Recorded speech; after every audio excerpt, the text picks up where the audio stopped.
Chapter 30. And Moses spake unto the heads of the tribes concerning the children of Israel, saying, This is the thing which the Lord hath commanded.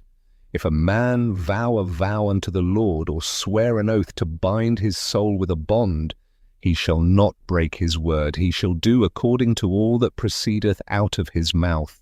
If a woman also vow a vow unto the Lord, and bind herself by a bond, being in her father's house in her youth, and her father hear her vow, and her bond wherewith she hath bound her soul, and her father shall hold his peace at her, then all her vows shall stand, and every bond wherewith she hath bound her soul shall stand.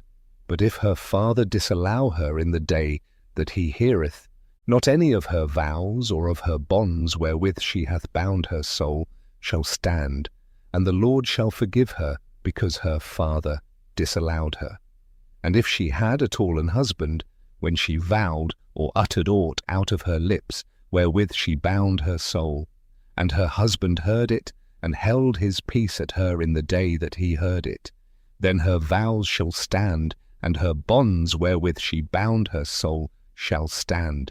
But if her husband disallowed her on the day that he heard it, then he shall make her vow which she vowed, and that which she uttered with her lips, wherewith she bound her soul, of none effect, and the Lord shall forgive her.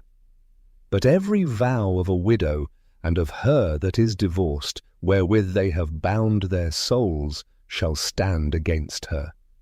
And if she vowed in her husband's house, or bound her soul by a bond with an oath, and her husband heard it, and held his peace at her, and disallowed her not,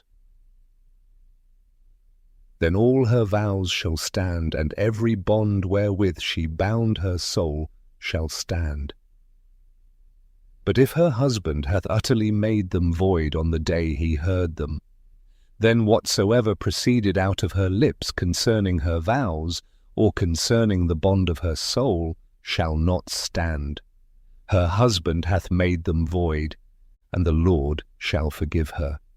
Every vow and every binding oath to afflict the soul, her husband may establish it, or her husband may make it void.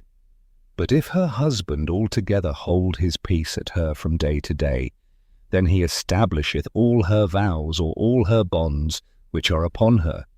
He confirmeth them, because he held his peace at her in the day that he heard them. But if he shall any ways make them void after that he hath heard them, then he shall bear her iniquity. These are the statutes which the Lord commanded Moses between a man and his wife, between the father and his daughter, being yet in her youth in her father's house,